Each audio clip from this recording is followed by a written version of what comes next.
राधे। जय श्री कृष्णा, जय श्री श्याम। श्रावण मास चल रहा है और श्रावण मास में आज सुनेंगे बुधवार और बृहस्पतिवार की व्रत कथा। जो माता बहनें श्रावण मास के व्रत करती हैं उन्हें यह व्रत कथा अवश्य सुननी चाहिए। इसके सुनने से सभी मनोकामना पूर्ण होती हैं और हमारा व्रत भली भांति संपन्न होता है। तो आइए शुरू करते हैं बुधवार और बृहस्पतिवार की व्रत कथा। बोलो शंकर भगवान की जय। भगवान शंकर बोले, हे सनत कुमार, अब मैं तुमसे पाप को हरने वाले बुध तथा बृहस्पति व्रत को बताता हूँ, जिन्हें श्रद्धा के साथ करने से प्राणी उत्तम सिद्धि को प्राप्त कर सकता है। ब्रह्मा जी ने चंद्रमा को ब्राह्मणों के राज्य शासन पर अभिषिक्त कर दिया था। किसी समय चंद्रमा की दृष्टि बृहस्पति की पत्नी तारा पर पड़ गई। तारा रमणीय, रूपवान और सुंदर थी। चंद्रमा उसके रूपवान पर मोहित हो गया और काम के बस में हो गया। चंद्रमा ने देवताओं की गुरु पत्नी को जबरदस्ती अपने घर में रख लिया। कुछ काल पश्चात उसने से एक पुत्र पैदा हुआ। पुत्र का नाम बुध रखा गया। बुध विद्वान, रूपवान तथा सर्वगुण संपन्न था। देवगुरु बृहस्पति अपनी पत्नी को खोजते हुए चंद्रमा के निवास पर पहुंचे। वहां उन्होंने अपनी पत्नी तारा को देखा। बृहस्पति चंद्रमा से बोले, तुमने गुरु पत्नी के साथ गमन किया है, इस पाप से तुम कैसे बचोगे?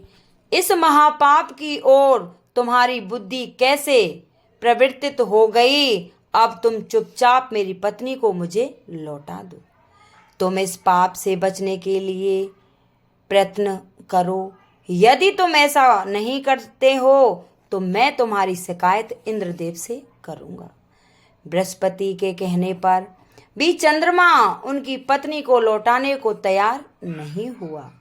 तो बुद्धदेव गुरु ने राजा इंद्र से चंद्रमा की शिकायत कर दी कि इसने मेरी पत्नी का अपहरण कर लिया है। हे इंद्र, आप देवराज हैं, आप चंद्रमा से कहकर मेरी पत्नी मुझे वापस दिलवाइए।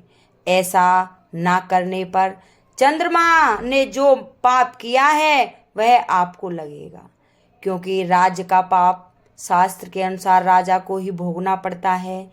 देवराज ने चंद्रमा को बुलाया और उसे आज्ञा दी कि तुम देवगुरु बृहस्पति की पत्नी तारा को लौटा दो। किसी दूसरे की पत्नी के साथ गमन करने को पाप माना जाता है तथा गुरु पत्नी के साथ गमन करना महापाप है। देवराज इंद्र का आदेश पाकर चंद्रमा गुरु पत्नी तारा को बृहस्पति को लौटाने को तैयार हो गया, परंतु तारा से उत्पन्न अपना पुत्र मैं वापस नहीं करूंगा। चंद्रमा की बात सुनकर देवताओं को संशय हो गया कि यह किसका पुत्र है। इस बात की पुष्टि तो तारा ही कर सकती थी कि यह किसका पुत्र है। देवताओं ने तारा को बुलाकर पूछा, हे कल्याणी, तुम सच सच बताओ, यह पुत्र किसका है? तो लज्जा युक्त होकर तारा ने कहा, यह बालक चंद्रमा का और तथा बृहस्पति का क्षेत्रज्ञ पुत्र है। अब जिसको ठीक समझें उसे इस बालक को सौंप दीजिए। तारा की बात सुनकर बालक बुध को चंद्रमा को सौंप दिया गया। इससे गुरु बृहस्पति खिन्न हो गए। उन्हें खिन्न देखकर देवों ने दोनों को वर दिया। चंद्रमा से कहा, यह तुम्हारा पुत्र है, अब तुम घर जाओ। चंद्रमा तथा बृहस्पति पुत्र बुध ग्रह हो गया।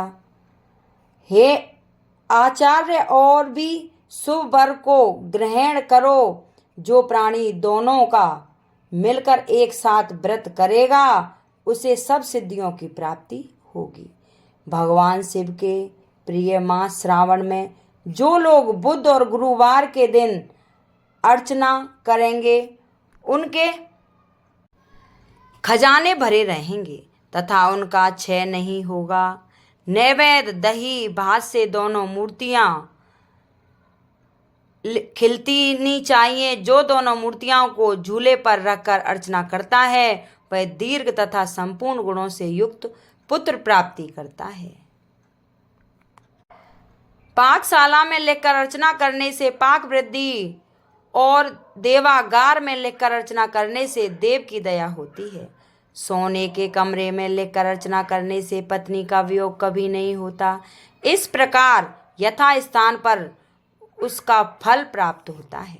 7 वर्ष तक व्रत करने के पश्चात उसका उद्यापन करना चाहिए। पहले रात में जागरण करें, सोने की प्रतिमा निर्माण कर विधि पूर्वक अर्चना करें, षोडोपचार द्वारा अर्चना कर हवन करें। तिल घी तथा खीर प्रज्वलित अग्नि में देनी चाहिए।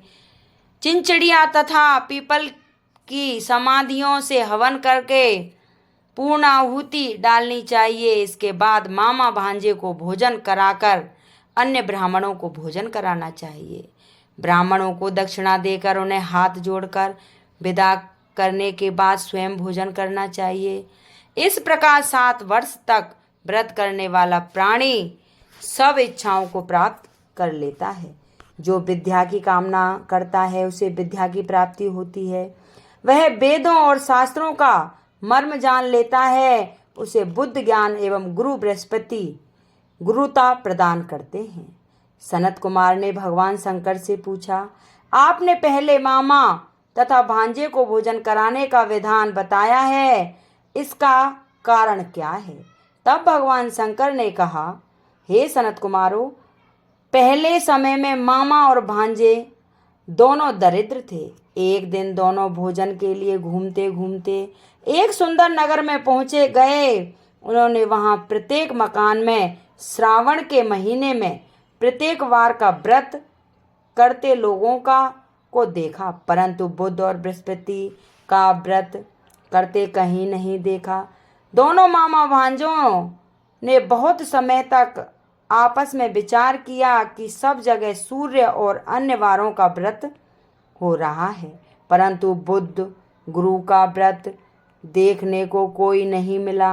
अतः हम दोनों बुद्ध और गुरु का व्रत करें तो अच्छा रहेगा, क्योंकि अभी तक किसी ने भी इन दोनों वारों का व्रत नहीं किया है। यह मन में विचार कर इसे हम करेंगे, लेकिन विधि विधान न जानने के कारण दोनों संयम में पड़ गए। तब रात्रि में उन्हें विधि विधान का स्वप्न में पता चला गया। स्वप्न में ज्ञात विधि द्वारा दोनों ने इस व्रत को किया। व्रत करने से वे धन धान्य से संपन्न हो गए। 7 वर्ष तक दोनों मामा भांजे व्रत को करते रहे और वे पुत्र पौत्र धन संपदा आदि से संपन्न हो गए।